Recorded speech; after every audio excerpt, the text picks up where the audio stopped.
নির্বাচন পরবর্তী যে হিংসা, খেটে খাওয়া মানুষের উপর যে অত্যাচার, হকার হোক, ছোট দোকানদার হোক, রেলের জমিতে বস্তি হোক, যেভাবে প্রায় অত্যাচারের মতো নামিয়ে আনা হয়েছে, এটা নতুন না। আমরা আসাম থেকে গুজরাট পর্যন্ত এটা দেখেছি। আসলে জয় হয়েছে আদানি আম্বানি। সাধারণ মানুষ, এমনকি যে যারা মনে করেছিল লক্ষ্মী ভাণ্ডারের পরে অন্নপূর্ণা হবে, তারাও দেখছে যে কি কেলেঙ্কারি কাণ্ড। এগুলো এক্সক্লুশন, বাদ দেওয়া। কেউ কেউ মনে করতে পারে ধর্মের নামে বাদ দিচ্ছে, আমি ঠিক। কেউ মনে করতে পারে ভাষার নামে দিচ্ছে, আমি ঠিক। কেউ মনে করতে পারে মহিলার নামে দিচ্ছে, আমি ঠিক। কেউই ঠিক না। যে কোনো ফাঁসির শক্তি এভাবেই করে, এক্সক্লুশনারি মেজার্স নেয়। সেটা হচ্ছে বাদ দেওয়ার পদ্ধতি। সে ভোটাধিকার থেকেই বাদ দিক, নাগরিকতা থেকে বাদ দিক, বা বেনিফিশিয়ারি তালিকা থেকেই বাদ দিক। আমরা চাই ইনক্লুসিভ, সবাইকে নিয়ে।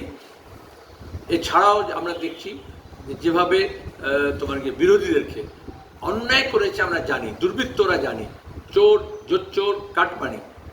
কিন্তু এই যে সাময়িক যে উত্তেজনার আগুন পোহাতে হচ্ছে, সেটা তো আমরা দেখেছিলাম 19-এ জেতার পরেও, কয়েকটা আসন পাওয়ার পরে কাটমানি নিয়ে এরকম অনেক হইচই করা ছিল। তারপরে আর 6 বছর ধরে কিচ্ছু হয়নি।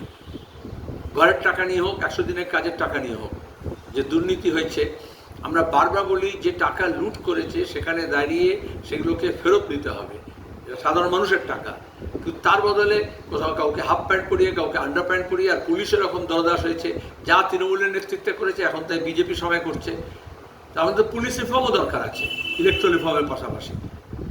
কিন্তু মোদ্দা কথা হচ্ছে, আজকে যেটা হলো, অভিষেক ব্যানার্জি ঘরে ঢুকে গিয়েছিল, ভয়ে কুকুরে গিয়েছিল।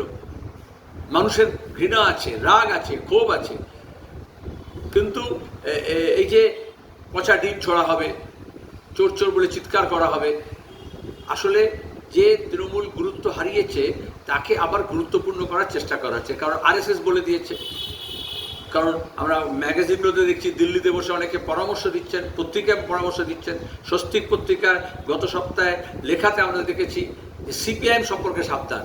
কেন বামপন্থীদের নেতৃত্বে, লালজানার নেতৃত্বে গরিব মানুষ, সংখ্যালঘু মানুষ, মহিলারা, হকাররা রাস্তায় নেমে প্রতিবাদ করছেন? তাহলে তৃণমূলকে বাঁচিয়ে তুলতে হবে। দরকার হলে যে ক্র্যাশের দরকার হচ্ছে, বা জেড ক্যাটাগরি সিকিউরিটির দরকার আছে, বাহিনীর দরকার আছে, সেগুলো দিতে হবে। আর তার জন্যই আমরা অন্যান্য রাজ্যের ইতিহাস থেকে জানি, এ রাজ্যের ইতিহাস থেকে জানি যে এগুলোকে অনেক সময় স্টেজ ম্যানেজ করা হয়। যারা গিয়েছেন সাধারণ কর্মী বা সাধারণ মানুষ হিসেবে দেখাচ্ছেন, তাদের দোষ না। কিন্তু এর পেছনে পরিকল্পনা হচ্ছে যাতে মমতা এবং অভিষেক আবার খোলস থেকে বেরিয়ে আসে, এবং তৃণমূল যাতে ভয় কাটিয়ে রাস্তায় নামে। কিন্তু ওরা পুলিশ পরিবেষ্টিত না হলে, পাহারা না দিলে তো সম্ভব নয়। সেই জন্যই বিজেপি সেই ব্যবস্থাটাই করবে। সেদিন দেরি নেই, দেখবেন যখন কালকে গিয়ে বলা হবে যে জেড ক্যাটাগরি দাও, জেড প্লাস ক্যাটাগরি দাও সিকিউরিটি।